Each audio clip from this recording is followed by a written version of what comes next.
Student, তোমরা যারা ক্যালকাটা ইউনিভার্সিটির আন্ডারে 5th সেমিস্টারের ছাত্রছাত্রী আছো এবং তোমাদের ইতিহাস সাবজেক্টে অনার্স আছে, তোমাদের জন্য আজকের ক্লাসটা খুবই গুরুত্বপূর্ণ। আজকের ক্লাসে তোমাদের 5th সেমিস্টার ইতিহাস অনার্সের প্রথম যে দুটি পেপার আছে, একটি হচ্ছে ডিএসসিসি 9 এবং একটি হচ্ছে ডিএসসিসি 10। এই দুটি পেপারের 100% কমনযোগ্য সাজেশন নিয়ে আলোচনা করব এবং তোমরা যারা ইংলিশ ভার্সনের স্টুডেন্ট আছো তোমরাও আজকে ক্লাসটা দেখো, কারণ সাজেশনটা ইংলিশেও থাকছে। তোমাদের এই যে দুটি পেপার আছে, ডিএসসিসি 9 পেপার এবং ডিএসসিসি 10 পেপার, এই দুটি পেপার মিলিয়ে তোমাদের ভারতের ইতিহাস অর্থাৎ ইন্ডিয়ান হিস্ট্রি পড়তে হবে 1526 থেকে 1750 পর্যন্ত।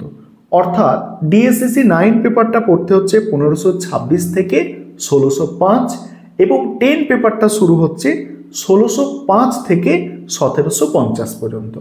এই দুটি পেপারের 100% কমনযোগ্য সাজেশন তোমরা দেখে নাও এবং এই দুটি পেপারের সিলেবাস কিন্তু অনেক বড় সিলেবাস, তাই এখানে প্রশ্নের সংখ্যা একটু বেশি রাখা হয়েছে।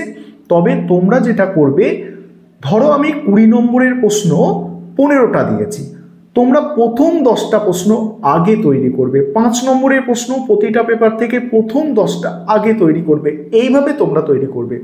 এবং আমার সাজেশনে আমি যেটা করে থাকি, যেগুলো একদম 1 নম্বর 2 নম্বর 3 নম্বর এইভাবে সাজানো আছে, যেটা গুরুত্ব অনুযায়ী, অর্থাৎ যে প্রশ্নের গুরুত্ব সব থেকে বেশি সেটা সব থেকে আগে দেওয়া এবং যে প্রশ্নের গুরুত্ব একটু কম সেই গুরুত্ব অনুযায়ী প্রশ্নগুলো আর কি শেষের দিকে সাজানো হয়।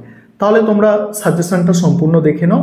আরেকটা বিষয় এখানে বলে দিই যে তোমাদের জন্য এই পেপারগুলোর স্টাডি মেটেরিয়াল তৈরি করা হয়েছে। তোমরা যারা স্টাডি মেটেরিয়ালগুলো পারচেস করতে ইচ্ছুক আছো অবশ্যই স্ক্রিনে দেওয়া নম্বরে যোগাযোগ করতে পারো। একটা জিনিস সবসময় মনে রাখবে, কলিকাতা বিশ্ববিদ্যালয় সেমিস্টার পরীক্ষায় সাফল্য মানেই ভাস্কর স্যারের সাজেশন এবং উন্নত মানের নোটস। এটা আমি বলছি না, কলেজের ছাত্রছাত্রীরাই বলছে। এবার তোমরা সম্পূর্ণ সাজেশন দেখে নাও। প্রথমে দেখো ডিএসসিসি 9 পেপার অর্থাৎ হিস্ট্রি অফ ইন্ডিয়া 1526 থেকে 1605, আর যেগুলো অধিক গুরুত্বপূর্ণ প্রশ্ন তার পাশে স্টার দিয়ে চিহ্নিত করা হয়েছে। এবং তোমরা যারা ইংলিশ ভার্সনের স্টুডেন্ট আছো তোমাদের জন্য প্রতিটা প্রশ্ন ইংরাজিতেও রাখা হয়েছে। প্রথমে ডিএসসিসি 9 পেপার থেকে 20 নম্বরের প্রশ্ন যেগুলো তোমাদের তৈরি করতে হবে, দেখো। প্রথম প্রশ্ন, শের শাহের প্রশাসনিক সংস্কারগুলি মূল্যায়ন করো, অর্থাৎ শের শাহের প্রশাসনিক সংস্কার আলোচনা করো। সেকেন্ড প্রশ্ন, আকবরের রাজপুত নীতি সংক্ষেপে বিশ্লেষণ করো। 3 নম্বর প্রশ্ন, মনসবদারি ব্যবস্থার মূল বৈশিষ্ট্যগুলি বিশ্লেষণ করো। 4 নম্বর প্রশ্ন, আকবর প্রবর্তিত ভূমি রাজস্ব নীতি সংক্ষেপে বিশ্লেষণ করো। 5 নম্বর প্রশ্ন, আকবরের ধর্মনীতি কিভাবে মুঘল রাষ্ট্রকে শক্তিশালী করেছিল। 6 নম্বর প্রশ্ন, 1526 থেকে 1556 খ্রিস্টাব্দ পর্যন্ত মুঘল আফগান দ্বন্দ্বের একটি সংক্ষিপ্ত বিবরণ দাও। তারপরে দেখো 7 নম্বর প্রশ্ন, মুঘল যুগে অন্তর্দেশীয় বাণিজ্যের উত্থানের কারণগুলি বিশ্লেষণ করো। 8 নম্বর প্রশ্ন, ভক্তি আন্দোলনের মূল বৈশিষ্ট্য ও মুঘল ভারতে তার প্রভাব আলোচনা করো। 9 নম্বর প্রশ্ন, ঐতিহাসিক হিসাবে আবুল ফজলের অবদান আলোচনা করো। 10 নম্বর প্রশ্ন, বাবরের ভারত আগমনের তাৎপর্য বিশ্লেষণ করো। 11 নম্বর প্রশ্ন, মুঘল যুগে কৃষি উৎপাদন ও কৃষি প্রযুক্তির ব্যবহার আলোকপাত করো। 12 নম্বর প্রশ্ন, রক্ষণশীল উলেমাদের সঙ্গে আকবরের বিরোধের কারণগুলি আলোচনা করো। 13 নম্বর প্রশ্ন, মুঘল রাষ্ট্রের প্রকৃতি সম্পর্কে আলিগড় ঐতিহাসিকদের মূল বক্তব্য কী ছিল। 14 নম্বর প্রশ্ন, মুঘল সাম্রাজ্যের আঞ্চলিক সম্প্রসারণে আকবরের ভূমিকা। নেক্সট, মুঘল যুগে সমুদ্র বাণিজ্য ও বহির্বাণিজ্য মুঘল যুগের সমুদ্র বাণিজ্য ও বাণিজ্য পথগুলির তাৎপর্য আলোচনা করো।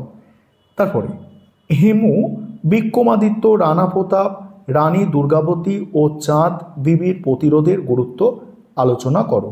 নেক্সট আছে সুফি সুফি সুফি আন্দোলনের বৈশিষ্ট্য বিশ্লেষণ করো।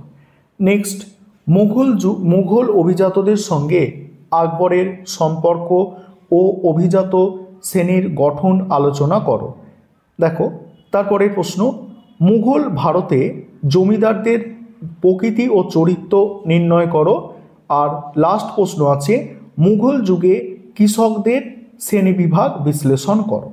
এবারে তোমাদের মনে হতে পারে এখানে অনেক প্রশ্ন আছে, আমরা এত প্রশ্ন করব কিভাবে?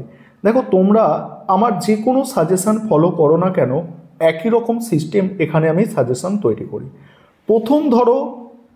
প্রথম প্রশ্নটা সব থেকে গুরুত্বপূর্ণ, এইভাবে সাজেশান তৈরি করা, অর্থাৎ তোমরা প্রথম 10টা প্রশ্ন তৈরি করবে, তারপরে আর 5টা প্রশ্ন তৈরি করবে, এই 15টা প্রশ্ন, প্রথম 15টা প্রশ্ন তৈরি করলেই তোমাদের জন্য যথেষ্ট।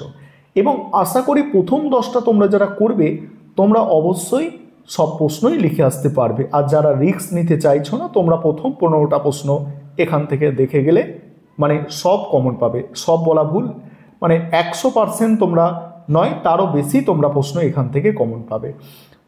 তোমরা জানো তোমাদের 3টে প্রশ্ন লিখতে হয়, সেক্ষেত্রে দেখা যাচ্ছে 4টে প্রশ্ন তোমরা কমন পেতে পারো। ঠিক আছে, এবারে এই পেপারের 5 নম্বরের প্রশ্ন দেখে নাও।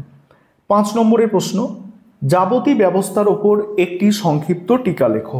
নেক্সট আছে দেখো, কাবুলিয়ত ও পাট্টা বলতে কি বোঝো? নেক্সট, মনসবদারদের জাট ও সাওয়ার পদের মধ্যে পার্থক্য কী ছিল? নেক্সট, হুন্ডি ব্যবস্থা কিভাবে মুঘল অন্তর্দেশীয় বাণিজ্য নিয়ন্ত্রণ করত? নেক্সট, আকবরের সুলয়ী কুল নীতির তাৎপর্য কী ছিল? পরের প্রশ্ন আছে, দিন ইলাহি কি কোনো নতুন ধর্ম ছিল? 7 নম্বর প্রশ্ন, প্রথম পানিপথের যুদ্ধ ও খানুয়ার যুদ্ধের গুরুত্বের পার্থক্য নির্ণয় করো। তারপরে বন্দর হিসাবে সুরাটের গুরুত্ব কী ছিল? নেক্সট, খালিসা, জায়গির, তারপর দেখো পাইবাকি শব্দের অর্থ কী? নেক্সট দেখো, বাদাউনি কেন আকবরের সমালোচনা করেছিলেন? চিশতি সিলসিলার বৈশিষ্ট্য সংক্ষেপে আলোচনা করো। নেক্সট, শেরশাহের মূল সংস্কারগুলি সংক্ষেপে লেখো। নেক্সট, মুঘল ভারতে জমিদার কারা ছিল? পরের প্রশ্ন, বাবরের ভারত আগমনের তাৎপর্য লেখো। আকবর প্রবর্তিত মনসবদারি ব্যবস্থার বৈশিষ্ট্য। এই 15 পর্যন্ত প্রশ্ন সব থেকে গুরুত্বপূর্ণ। তারপরে যে প্রশ্নগুলো দেখবে, মুঘল যুগে সুফি সিলসিলার সাধারণ বৈশিষ্ট্যগুলি সংক্ষেপে লেখো।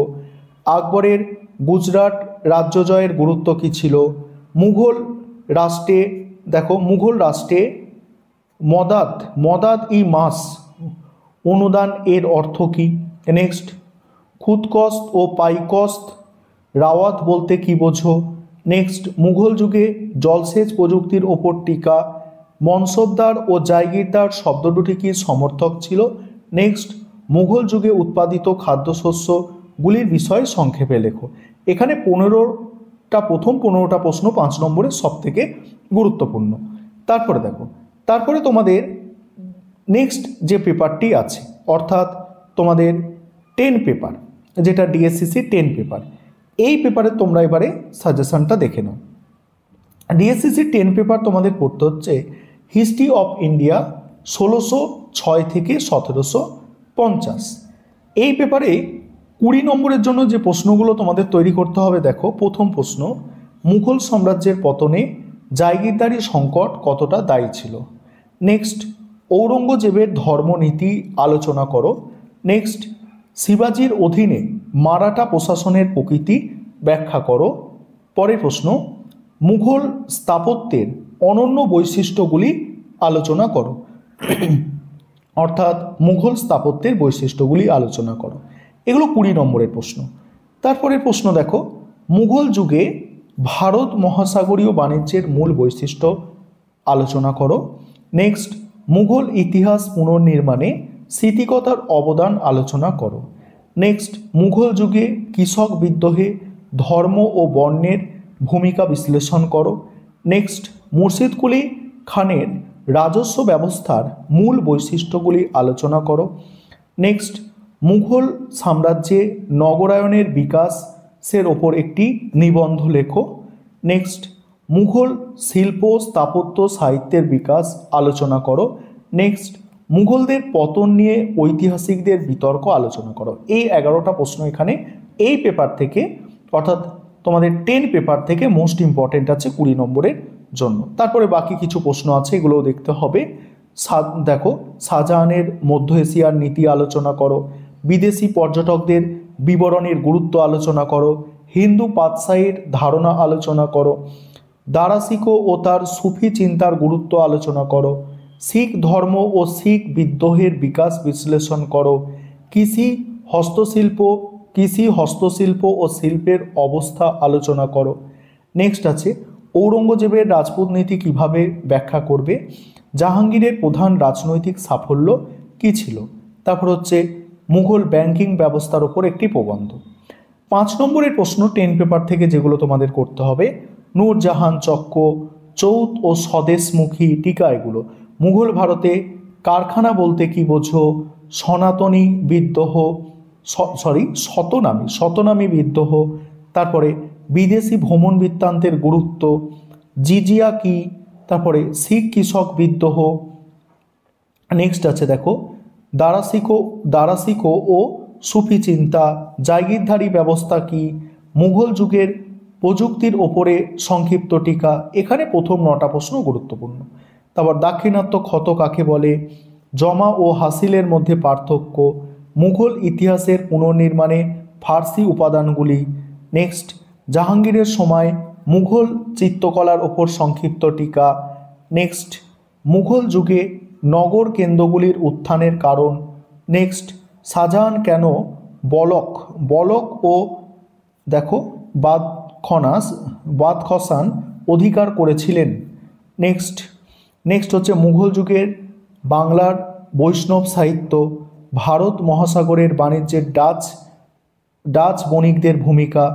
তারপরে দেখো, এই আরও 2টো প্রশ্ন এক্সট্রা আছে। এই হচ্ছে তোমাদের এই 2টি পেপারের সাজেশান। আরও 2টি পেপারের সাজেশান আমি লাস্ট মিনিট সাজেশান আলোচনা করব। আর তোমরা যত তাড়াতাড়ি পারো এগুলো তৈরি করো। এবং আবারও বলছি, প্রশ্নর সংখ্যা বেশি থেকে ভয় পাবে না। তোমাদের বললাম প্রতিটা পেপার থেকে প্রথম 10টা করে প্রশ্ন আগে তোমরা তৈরি করবে, ওগুলোই সব থেকে গুরুত্বপূর্ণ। সেই 10টা না পারো প্রথম 8টা প্রশ্ন তার আগে তৈরি করো। অর্থাৎ যেগুলো প্রথম দিকে দেওয়া আছে সেগুলো সব থেকে গুরুত্বপূর্ণ।